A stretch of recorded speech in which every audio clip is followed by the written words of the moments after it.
जय जोहार, जय आदिवासी।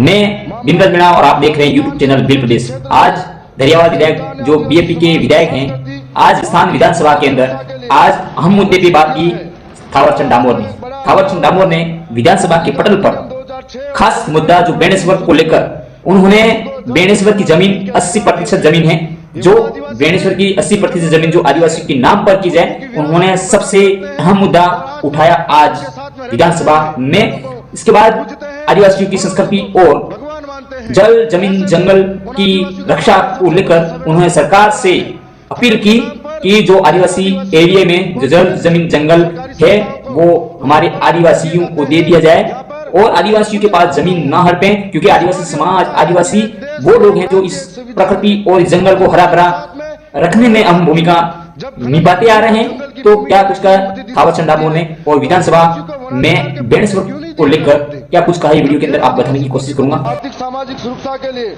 आरक्षित किया है, वह आज तक एक बड़ा अन्याय हो रहा है। वनाधिकार अधिनियम 2006 और संविधान की 5वीं अनुसूची में आदिवासी को जल जंगल और जमीन के अधिकार दिए गए हैं।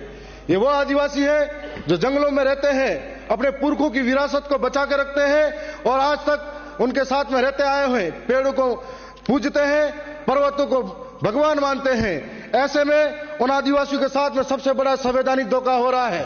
खनन के नाम पर गैर आदिवासी को और गैर सरकारी संस्थाओं को वहां पर पट्टे दिए जाते हैं। यहां पर मैं ये पूछना चाहता हूं कि सवाल ये उठता है कि एक देश, एक राज्य, एक संविधान है, तो आदिवासियों के साथ में दोहरा व्यवहार क्यों? जब खनन कंपनी को जंगल की भूमि देने की अनुमति दी जा सकती है, तो आदिवासियों को वनाधिकार के पट्टे क्यों नहीं दिए जा सकते? जब गैर आदिवासी पूंजीपति को खनिज दोहन की छूट दी जा सकती है, तो वनों के असली रक्षक आदिवासी को जंगल से बाहर क्यों निकाला जाता है?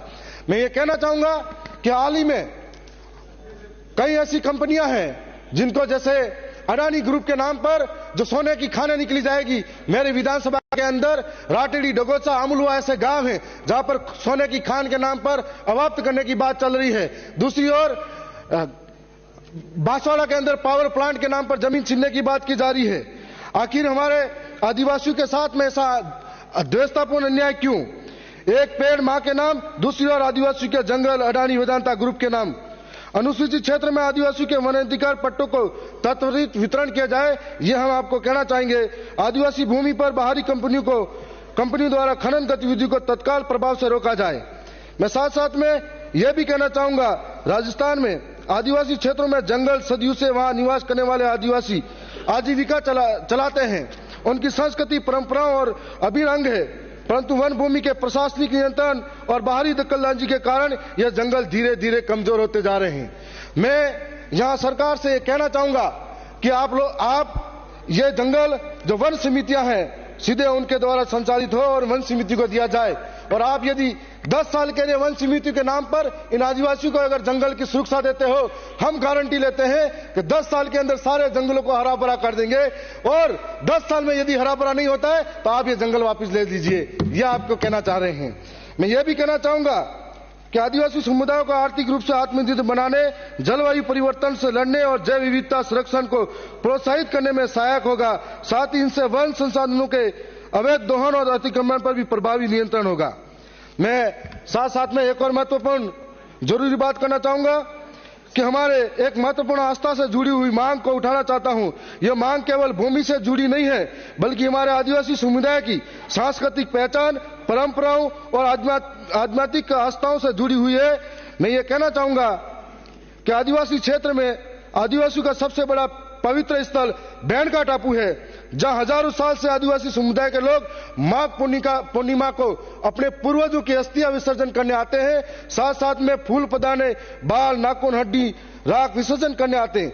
वहां पर आदिवासियों के नाम पर सब कुछ नहीं है, वहां पर अन्य लोगों के नाम पर जमीनें दी जाती हैं, जमीनें अलॉट कर दी जाती हैं। तो आदिवासी आस्था के साथ में बड़ा गहरी चोट है। और मैं ये कहना चाहूंगा कि हमारी इस सदन के माध्यम से मांग है कि जो हमारा आस्था का केंद्र है बेणका टापू, इसमें 80% जमीन आदिवासी को प्रकृति पूजा स्थल विकसित करने के नाम पर दी जाए। मैं ये भी कहना चाहूंगा कि इस भूमि पर आदिवासियों की धार्मिक मान्यता के अनुसार सांस्कृतिक केंद्र, पूजा स्थल, पारंपरिक वन संरक्षण क्षेत्र और सामाजिक अनुष्ठानों के लिए स्थान विकसित किया जाए। गैर आदिवासियों को बेंडकाटू में दी गई भूमि को पुनः समीक्षा की जाए और यदि कोई भूमि अतिक्रमण में पाई जाती है तो उसे मुक्ति कराकर आदिवासी समाज को सौंपा जाए। मैं इस दौरान यह भी कहूंगा कि हाल ही में राजस्थान सरकार ने 2024 के बजट घोषणा में यह बात भी कही थी कि प्रदेश में 3 नवीन महिला बटालियन खोली जानी प्रस्तावित है। यदि ऐसा है तो भील कालीबाई कलासुआ का संबंध दक्षिणी राजस्थान से है। दक्षिणी राजस्थान की कानून व्यवस्था को मद्देनजर रखते हुए आपसे विशेष अनुरोध है कि भील कालीबाई कलासुआ का नाम से दक्षिणी राजस्थान में बटालियन खोली जाए, जिसमें अनुशासन बढ़ेगा, कानून